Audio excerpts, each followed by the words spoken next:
like they have an exceptional team, like not just an average team. They have an exceptional team, and I think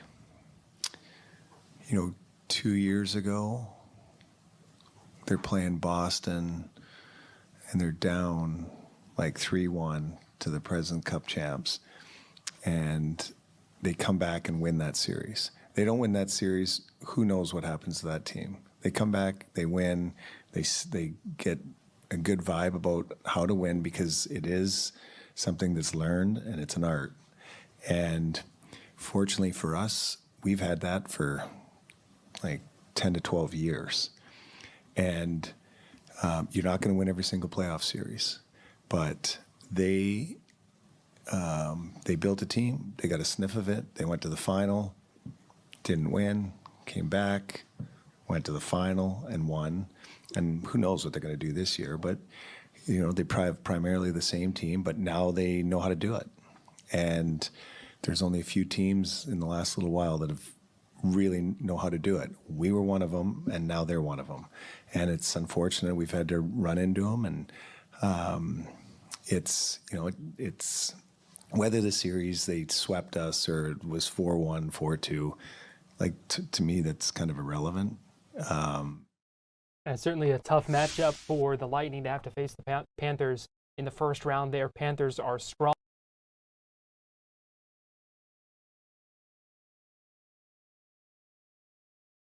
You're watching Fox 35 News Plus, streaming on Fox Local. Good afternoon to you. Welcome into Fox 35 News Plus. I'm Garrett Wymer, and thanks for joining us on this Thursday afternoon, live on Fox Local, fox35orlando.com, and also on YouTube. It's 4 o'clock. That means it's time for today's Top 4 at 4, where we break down 4 of the big stories that we're tracking in the Fox 35 newsroom this afternoon.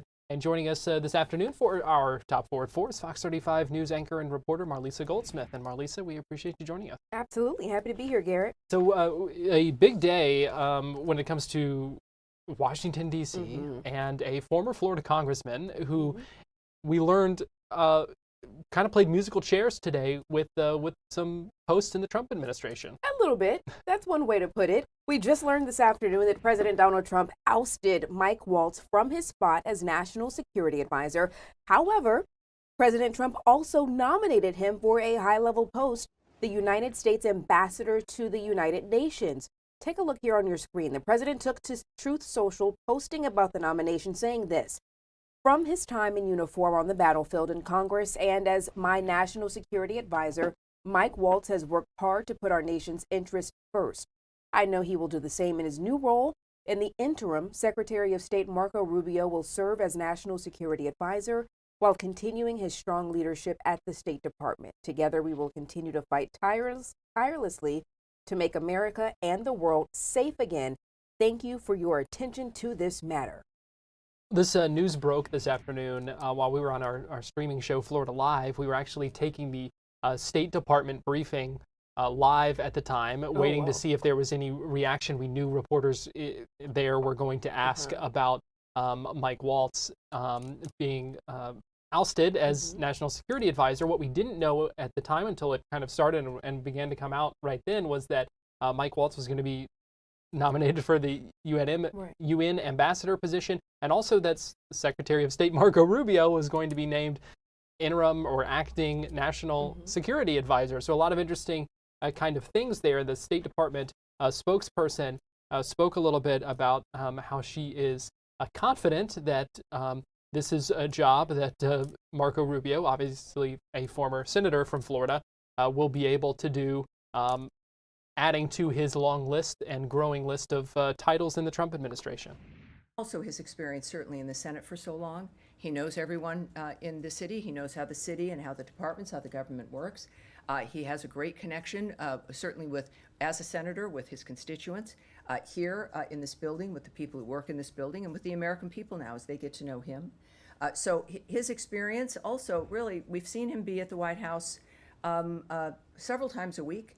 His close working relationship day to day with the president happens for a reason, because they work well together.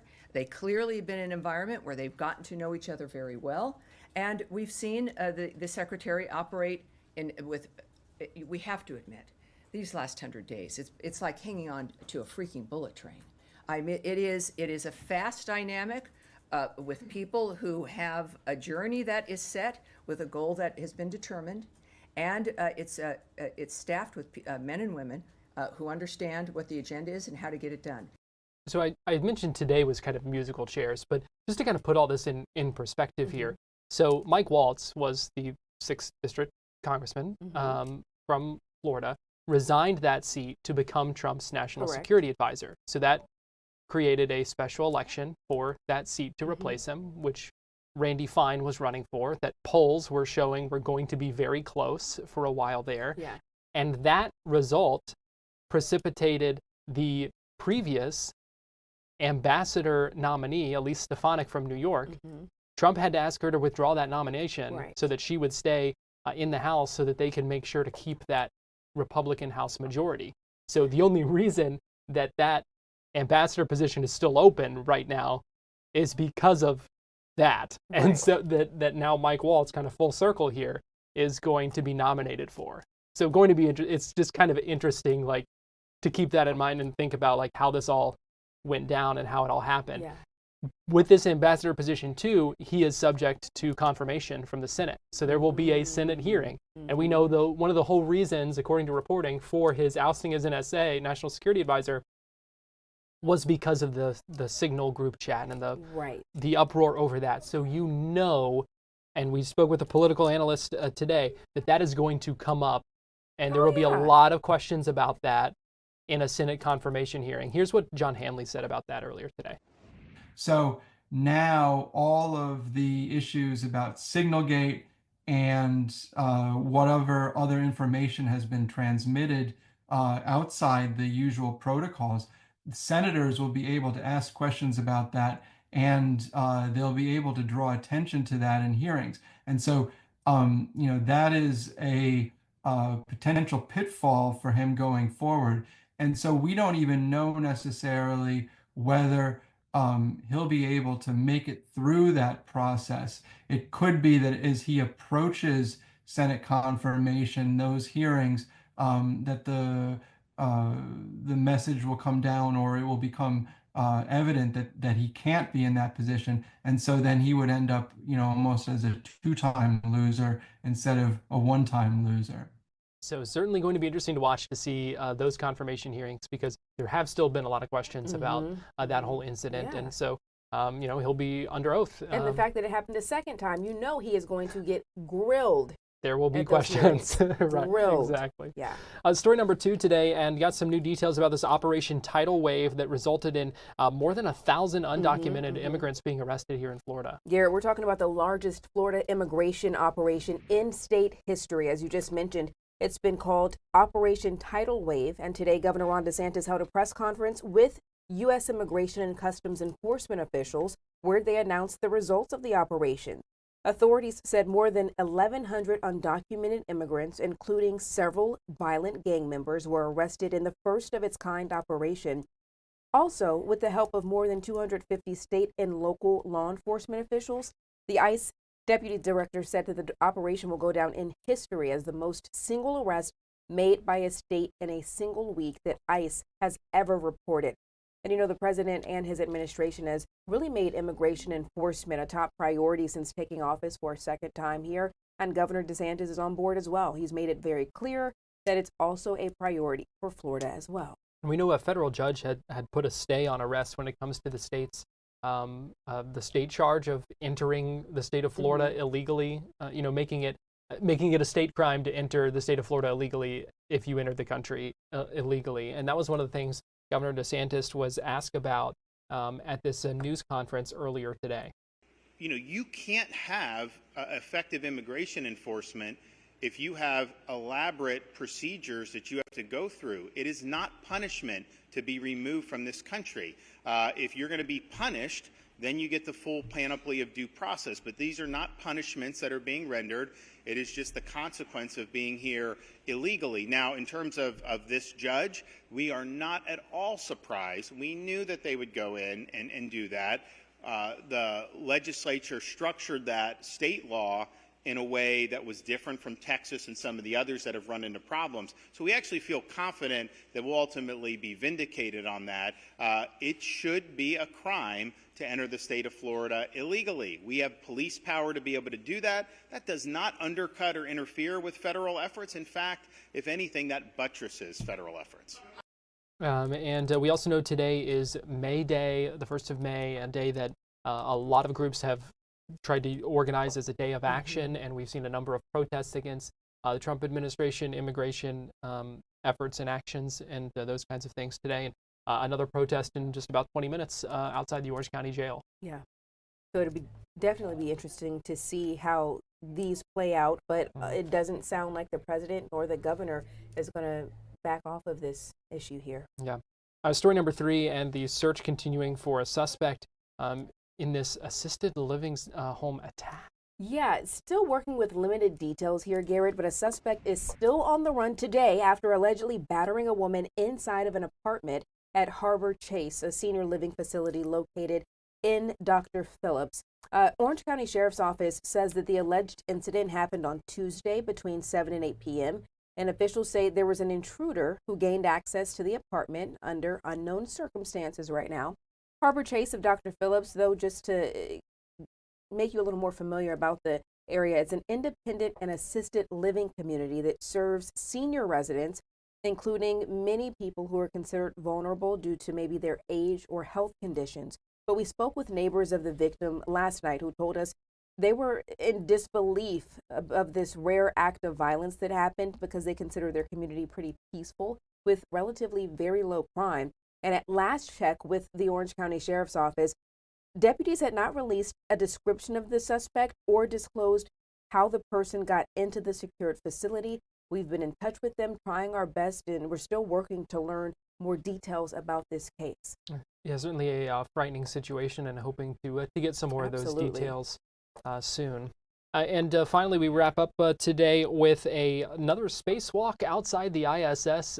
Always incredible, I think, to see. Yeah, so NASA completed their 93rd U.S. spacewalk on the ISS, and if you're keeping tabs, NASA astronauts stepped outside of the space station to perform their 5th all-female spacewalk. I am here for this right here.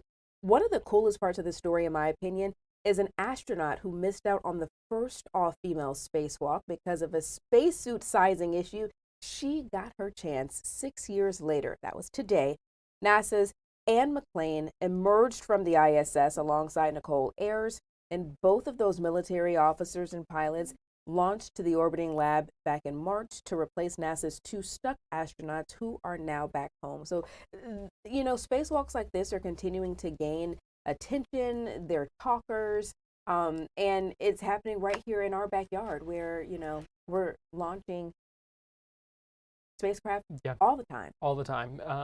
It's pretty cool to see, and I can only imagine what it's like for them to be able to step outside the space station like that, for that door to open and to go outside. And they're out there for a while, like 6 hours just about, that this takes. They were reattaching, I don't remember exactly, some sort of mounting, some sort of thing to the space station. That's definitely not the official term for it, but and also like moving an antenna. So a couple different things, and it took about 6 hours. I'm sure it's not easy to maneuver out there and do what you need to do. And like, if you're anything like me and you're like putting something in the wall and you drop the screw and then you got to go find a new one, I don't know what that does in space. Does it just keep floating out of reach, completely out of your reach? So it kind of ups the stakes a little bit, but I can only imagine, a once in a lifetime opportunity, and just the views from there are incredible. The fact that we can have all those different camera angles from their helmets and just all you can see, it's just really cool to watch. And aside from that, you being there in person, I mean, just think about when you go to a new place, even domestically, you go to a new city, how in awe you are at some of the places that you visit. But this is still unknown and uncharted territory for so many of us that I imagine it's a million times more special than you just going to a new city here in the United States. It would be hard not to just like to soak it all in while you're out there. And I'm sure they do take the time to, because you would have to just to like make a memory of that moment. Like this is where I am right now, all these miles above the Earth, and to see that view from not just the window of a capsule or the window of the space station, but to be in space. It's pretty cool. Definitely a core memory. I feel like I'd be in tears up there. Yeah. I don't consider myself that much of an emotional person. Some may argue. Don't answer that. But I feel like I'd be crying. Yeah. I'm sure it would be emotional, just on a lot of levels.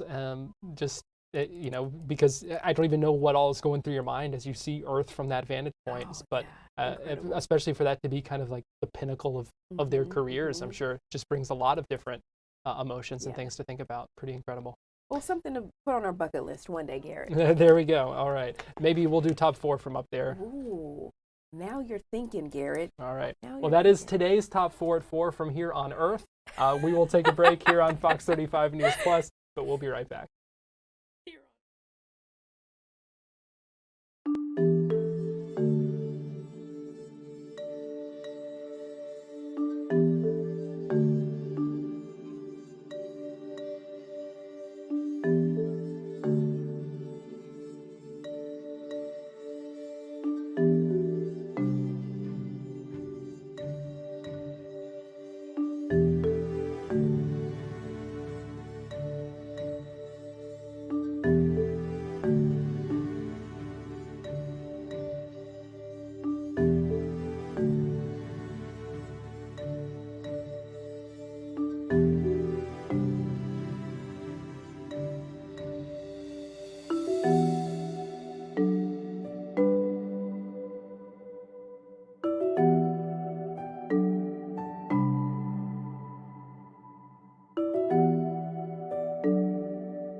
You're watching Fox 35 News Plus, streaming on Fox Local.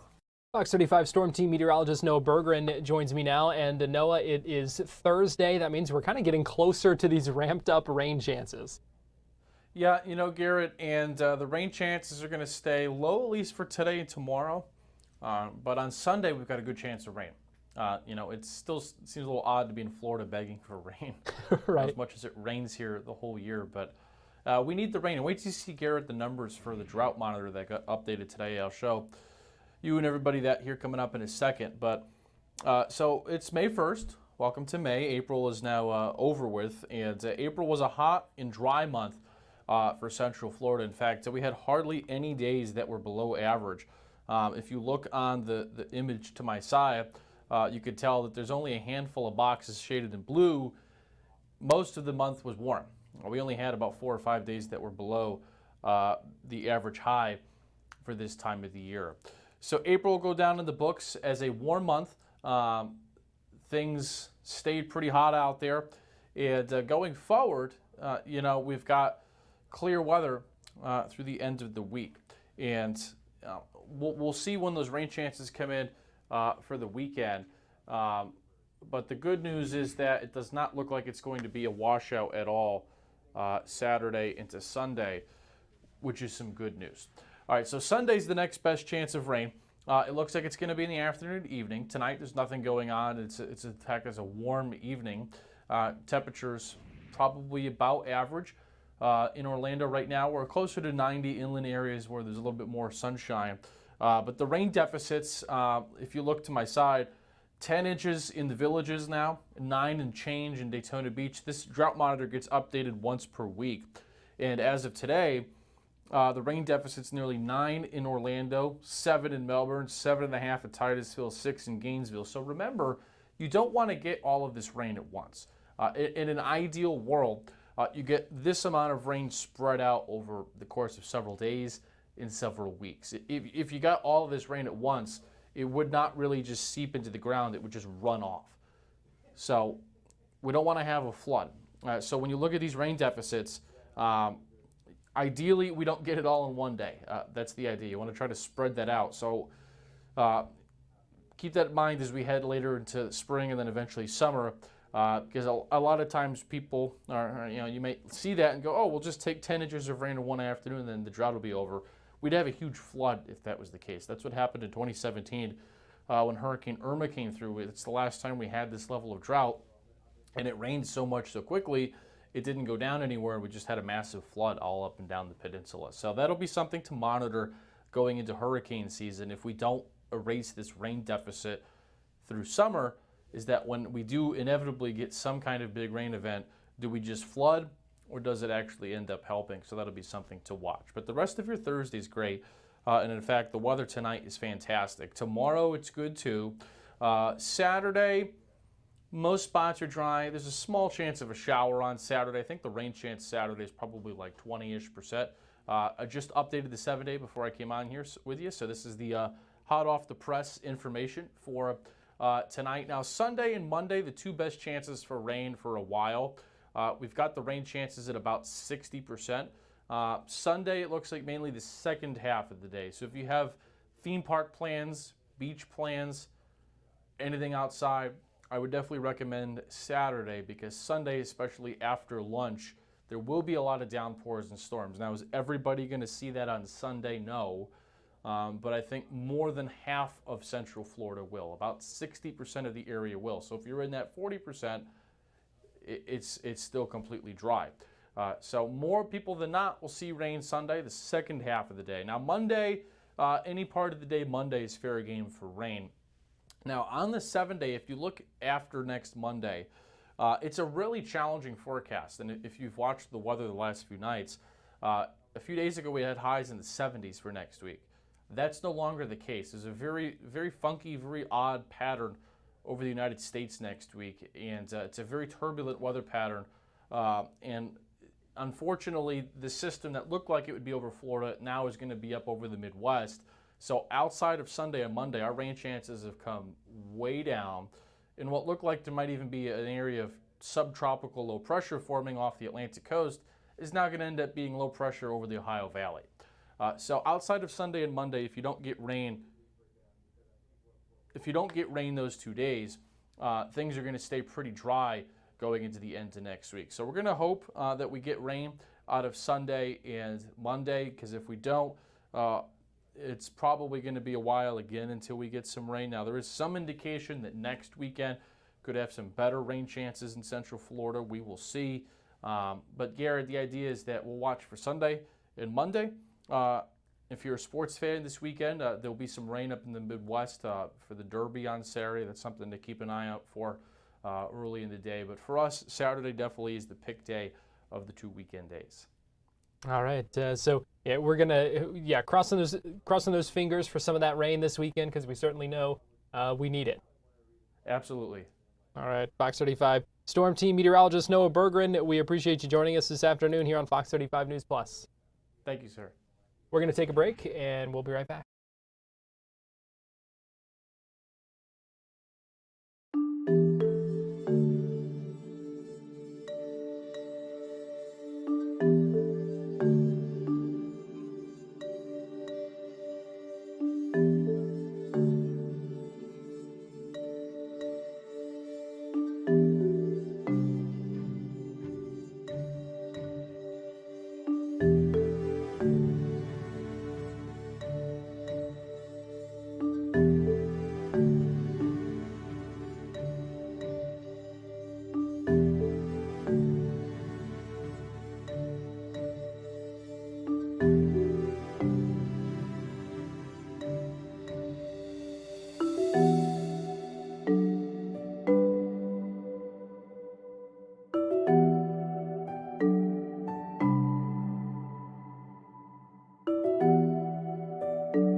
watching Fox 35 News Plus, streaming on Fox Local.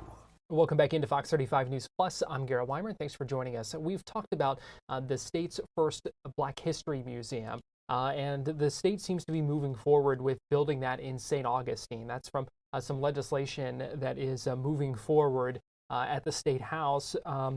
But the State Representative Bruce Antone, a Democrat from Orlando, has filed an amendment to that bill that would move forward with it in St. Augustine.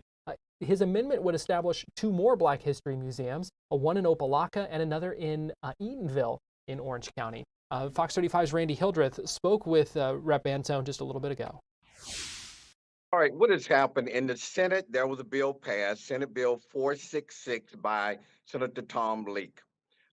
His bill only calls for the establishment of a Black History Museum in the city of St. Augustine.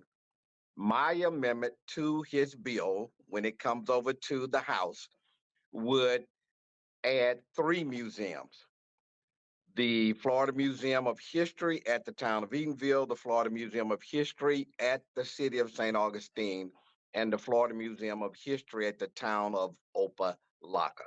So it would create 3 Florida museums, which could be Black History museums. Did that help? Yes.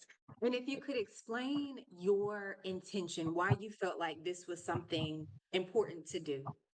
Okay, well, I'll tell you, my intention is this. In 2023, I passed the House bill that established the task force to create a Florida Museum of Black History. And I participated in every one of those meetings. I felt like the deck was stacked to favor St. Augustine. They chose St. Augustine for the location of the Black History Museum, even though the town of Eatonville offered better demographics. At that time, the Orange County mayor had pledged $30 million toward the museum. I'd had conversations with the office of Governor DeSantis, and they said they would match that $30 million if Orange County came up with $60 million. Orange County has the tourism demographics, 74 million tourists. 12% of those tourists do something cultural while they're in Orlando, play, concert, philharmonic, what have you. We have 2 airports. We're accessible.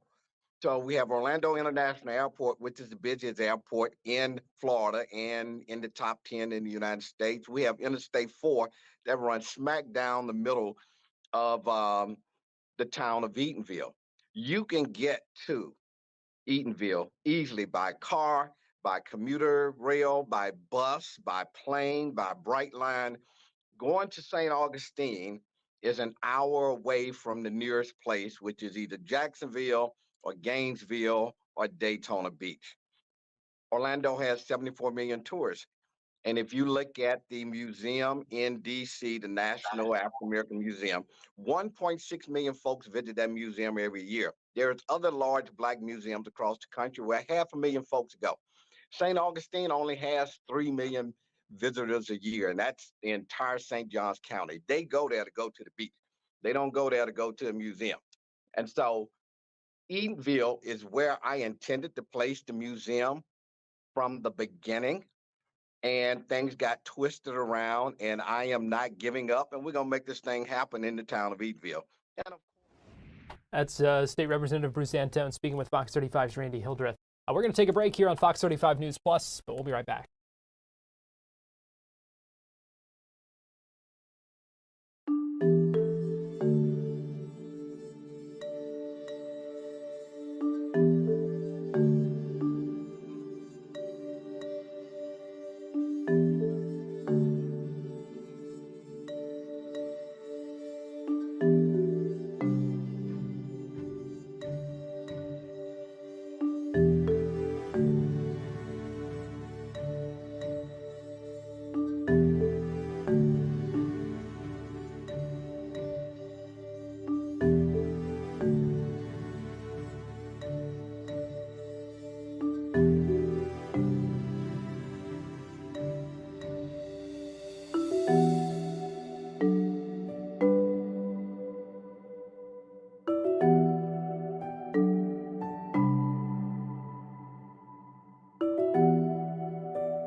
You're watching Fox 35 News Plus, streaming on Fox Local.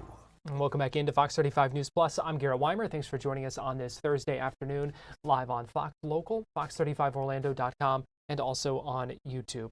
Fox 35 investigates some ticket troubles. This is something Fox 35's Esther Bauer has been looking into quite a bit. And Esther, joining us live now via Zoom from Palm Bay.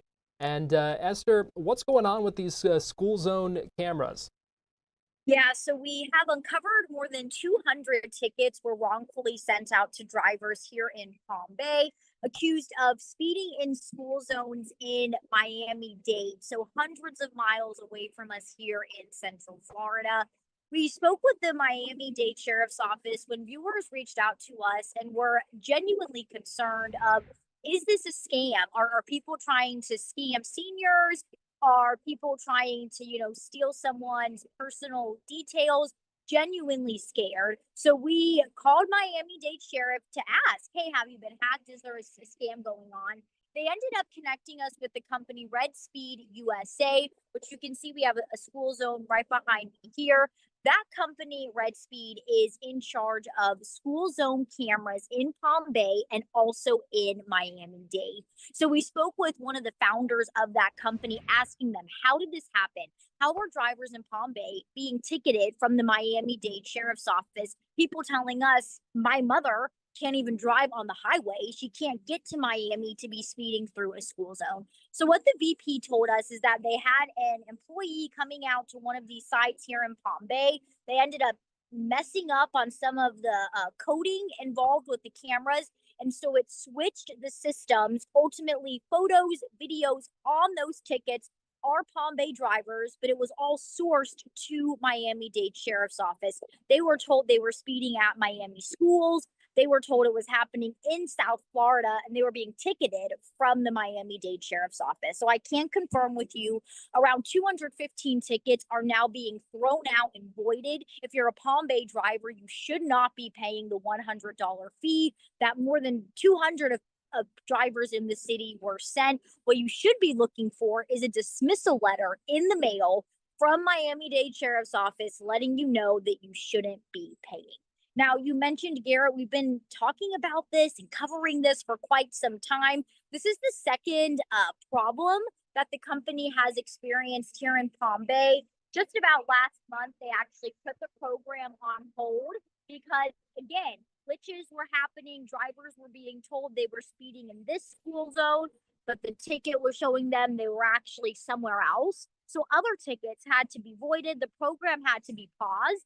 And so for one city council member, he's saying, this is going too far. These glitches, these problems, we didn't sign up for this company to be having continuous problems like this. So he will again, at tonight's city council meeting, be asking the fellow council members to stop this program and shut off the cameras for good. That's a major step. What does this company say about whether this is something that is fixed, whether this is something that people can have confidence in because of, as you said and have described, the multiple issues that we have seen with it?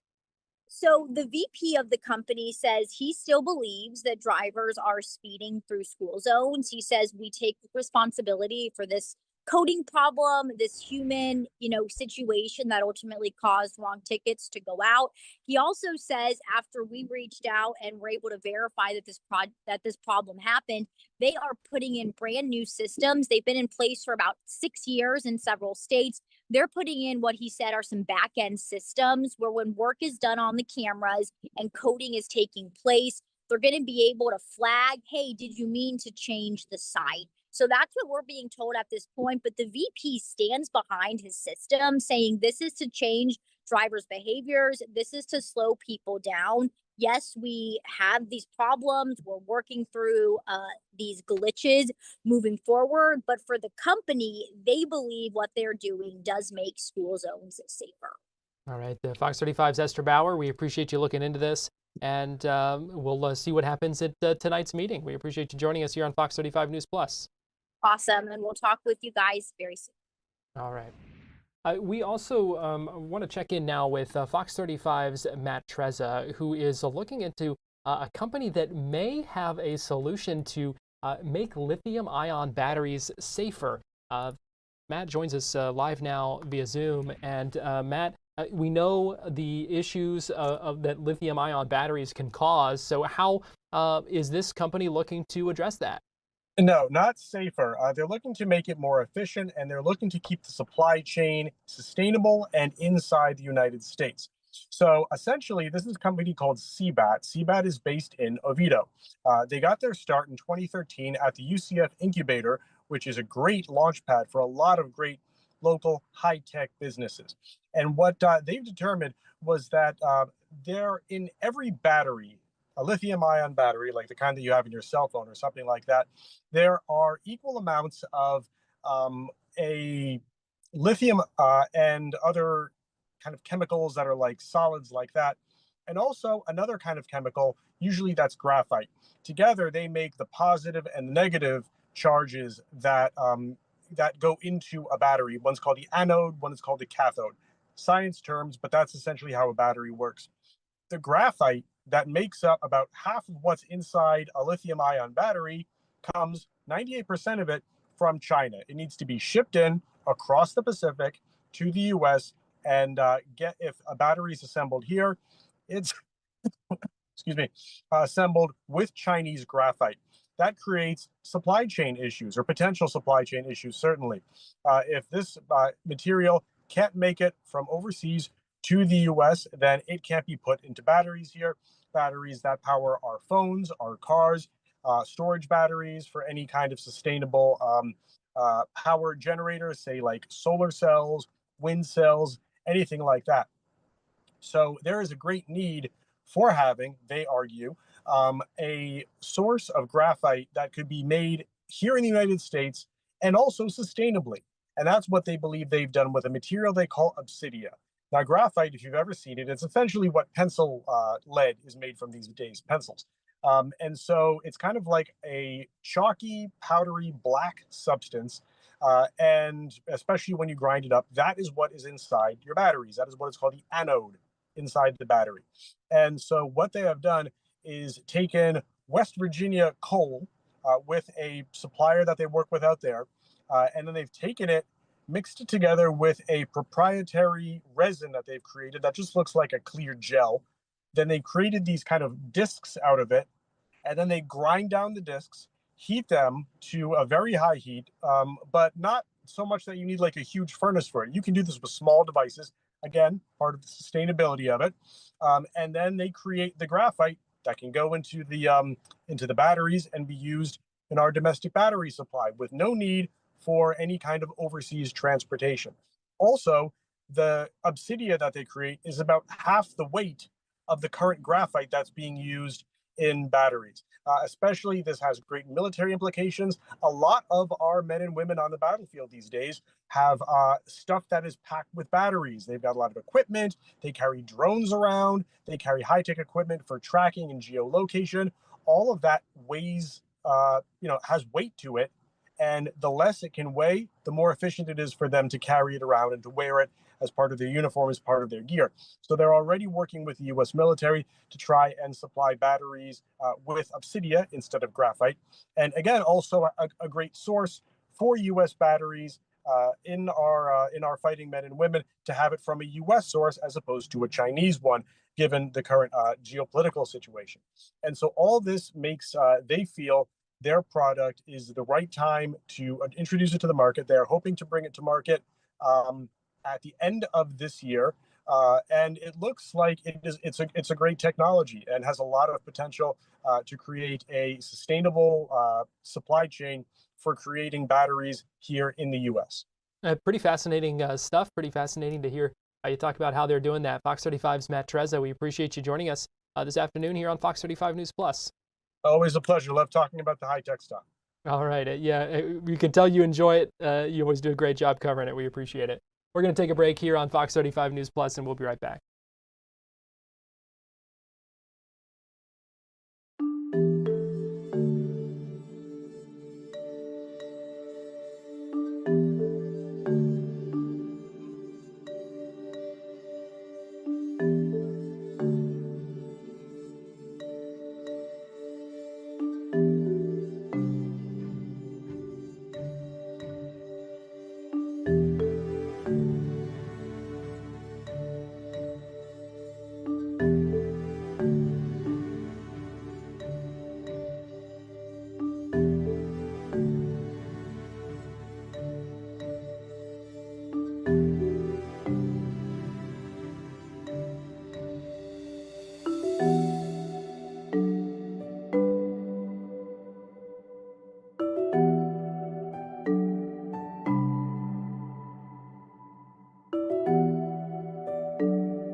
watching Fox 35 News Plus, streaming on Fox Local.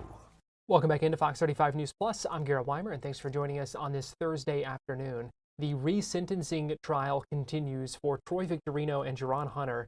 They are two of the convicted killers in the so-called Xbox murders from 2004. We've been keeping an eye on this trial throughout the week as it has gone on, and Fox 35's Chris Lindsay has been in the courtroom every day and joins us live now via Zoom. And Chris, today a big day because we know the defense began putting on its case in this resentencing trial. Yeah, so when this all started, we heard from the state as they presented their case as to why Jerron Hunter and Troy Victorino should receive the death penalty. The defense elected to wait until after they presented their case, brought their witnesses forward, until they would make their opening statement and present their witnesses. So today was the first day. We're hearing from Jerron Hunter's team today. They kind of opened the situation saying, you know, this is a man who's dealt with some mental health issues. They heard from a psychologist who diagnosed him with schizophrenia. We heard from experts. They even brought his former high school football coach, a family friend. They're just bringing as many people that could sort of provide some context as to why they believe that he was involved in this terrible crime. For those who aren't familiar, obviously this case from 21 years ago. So how did we get here to where this trial is going on now? So in 2004, there was a home invasion, which is now known as the Deltona Xbox murders. There are 4 now convicted killers who, at the time, were attempting to get back some items they claim were stolen. These items were believed to be inside of a Deltona home. So they were convicted of breaking into that home, and essentially it was a massacre at that point. Evidence points to the use of bats, the use of knives, stabbings, beatings, and just leaving a terrible scene behind. There was a total of 6 victims. Yesterday, we heard from the families of some of those victims who provided some testimony about the impact that this has had on them. They showed some pictures. A couple of those were just on the screen there not too long ago. You know, just really letting people know what happened there. So they were convicted. They were sentenced to death. These 2 were sentenced to death, Jerron Hunter and Troy Victorino. Years go by and that sentence was overturned. And just a couple of years ago, Governor DeSantis ruled that you now need only 8 out of the 12 votes to carry out the death penalty. So that's where we are here. In 2023, their resentencing started. It was on halt until 2025 now. So we're just a few days into their resentencing trial. And over the next few days, we should learn if they'll be sentenced to either life in prison or the death penalty. Any indication how much longer this will go? We know jury selection took all of last week. The trial so far has gone 4 days. How long is this scheduled for? Do we know, have any sort of time frame or window? The initial time frame that they gave was about a week or a week and a half. So we're still kind of pacing to get to that point. It took 3 days for the state to make their case. We have the first day of the defense making their case. The expectation is Troy Victorino's team would come in and start presenting what they have tomorrow. So, you know, if that takes a day or 2, then we could, finish maybe somewhere towards the middle of next week, but it's still up in the air. But like I said, 7 to 10 days, kind of what they were banking on in the very beginning. All right, going to be interesting to see what happens. It's not often you see something like this happen 21 years after the case was kind of initially adjudicated. So interesting stuff to watch. And Fox 35's Chris Lindsay's been in the courtroom for all of it. We appreciate you joining us this afternoon here on Fox 35 News Plus. Certainly. Thanks for having me. We're going to take a break, and we'll be right back.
watching Fox 35 News Plus, streaming on Fox Local.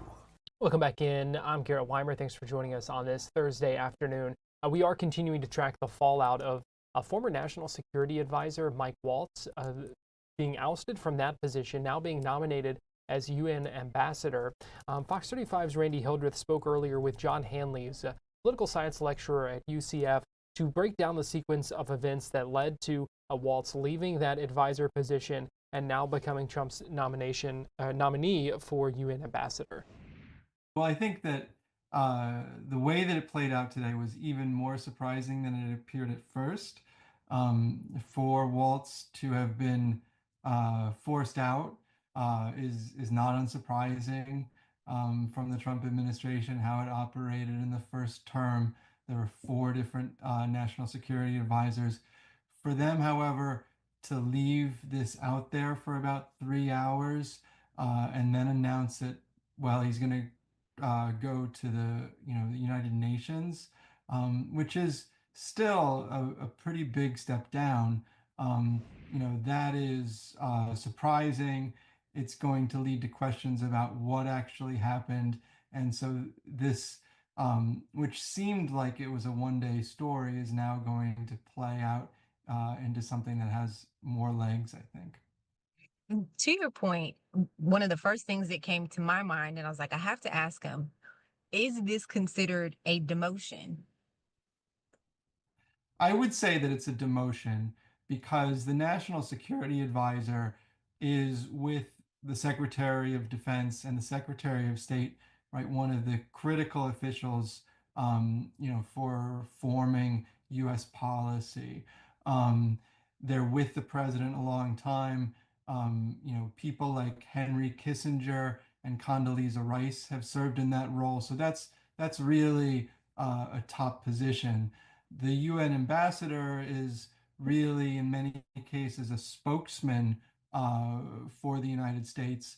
And so, it's still a significant position, but it's nowhere on the level of being National Security Advisor. So I would say it's a fairly significant demotion. Just to tease out that question a little bit more, you started talking about the differences, not only that this is a demotion, but the differences in each role and a little bit of the distance that may be created between Waltz and President Trump. So if you could kind of run down, these might be the bam, bam, bam, 3 quick things that he would have been doing or was doing under National Security Advisor. And bam, bam, bam, this is what he would be doing under his new role as the UN ambassador. Sure. Well, as National Security Advisor, you're bringing together information from intelligence, foreign affairs, and defense. You're helping to formulate policy, make recommendations about U.S. action abroad. If there's a major threat to the United States, you're receiving that information in real time. So it's a very high level, critical position within the United States government. The U.S. ambassador to the United Nations is mainly in New York City. It's not the Secretary of State, so it's not, participating in the highest level of diplomatic discussions. It might be casting votes they'll be casting votes for the United States at the United Nations, but those are really dictated by the White House. So there's not independent, decision making that's going to be happening there at the UN ambassador position. There are opportunities to speak on behalf of the United States, to confront other countries one-on-one, or to work with other ambassadors. But it's certainly not on the same level of the Secretary of State, Secretary of Defense, NSA. What do you believe this says about their relationship? Because, I think most people thought he was fired, or not fired. I know we had the conversation about submit the resignation earlier, but I think most people thought that he was out, and that meant that he was out of the White House. But now to see that it's like okay, you're not, I'm not getting rid of you. I'm still keeping you, but I'm just demoting you. Yeah, it's a delicate and intricate relationship, and I'm sure that at some point we'll hear some of the details, the tick-tock of what happened in those few hours and in the hours before this decision was made. Um, could it have been that the story came out and the president didn't like how it was playing in the media, that it was driving more attention to people like Pete Hegseth? Could it be that Waltz reached out to Trump? Could it be that others signaled their disapproval of such a an abrupt removal of Waltz, and this was a way of papering it over? It's hard to say. What is interesting about this, however, is that as UN ambassador, Waltz will be subject to Senate confirmation. He wasn't subject to Senate confirmation to be National Security Advisor. That's simply a position that the president appoints.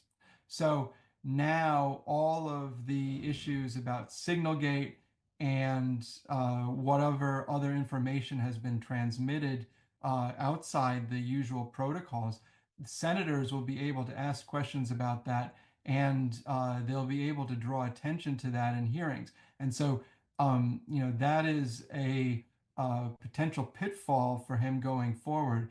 And so we don't even know necessarily whether he'll be able to make it through that process. It could be that as he approaches Senate confirmation, those hearings, that the message will come down, or it will become evident that he can't be in that position, and so then he would end up, almost as a two-time loser instead of a one-time loser. Yeah, it drags this out, and so as we go into the summer, as there are more issues on the political agenda, where does that go? And so this leaves it as another question hanging out there in U.S. politics, one that we didn't think at the beginning of the day was anywhere near being something that we'd be talking about.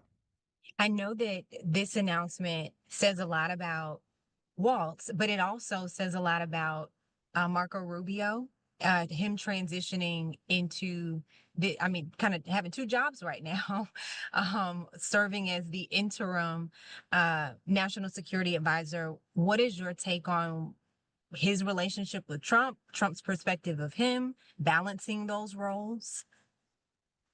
Well, it speaks well for Rubio at this stage in the administration, and certainly, there are elements of the national security advisor job that overlap with the State Department. However, that does engage the natural rivalry between the Department of Defense and the Department of State, and so we don't know how sustainable it is for someone to hold both of those roles.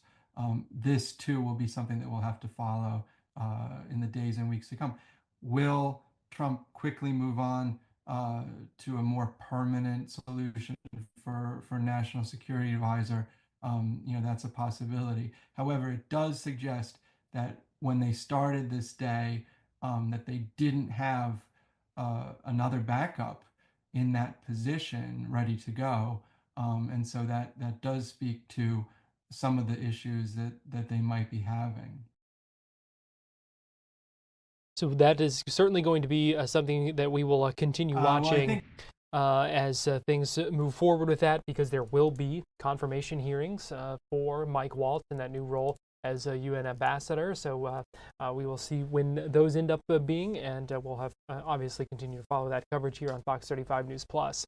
Well, that's going to do it for us here on Fox 35 News Plus on this Thursday. It's been a busy day. We appreciate you joining us throughout the day here on Fox Local. We're going to hand things off to Fox 35 News at 5, but we'll be back here tomorrow at 11 a.m., 2 p.m., and 4 p.m., as well as anytime throughout that as news warrants. So the best thing to do is just put that TV on Fox Local and leave it throughout the day for our local news coverage. But we'll go ahead and send things out to Studio B for the start of Fox 35 News at 5. John and Luann getting ready for that newscast, which begins in about 40 seconds from now. Manny Martinez is at this protest in Melbourne that we showed you a few minutes ago. Marie at the protest outside the Orange County Jail against the immigration actions. Fox 35's Esther Bauer going to have the latest on that Fox 35 investigation. And Randy Hildreth will have more on where things go from here with Mike Waltz stepping down. So a lot of things to cover. We hope you stay tuned for Fox 35 News at 5, which begins now in just seconds here on Fox Local. Have a great day.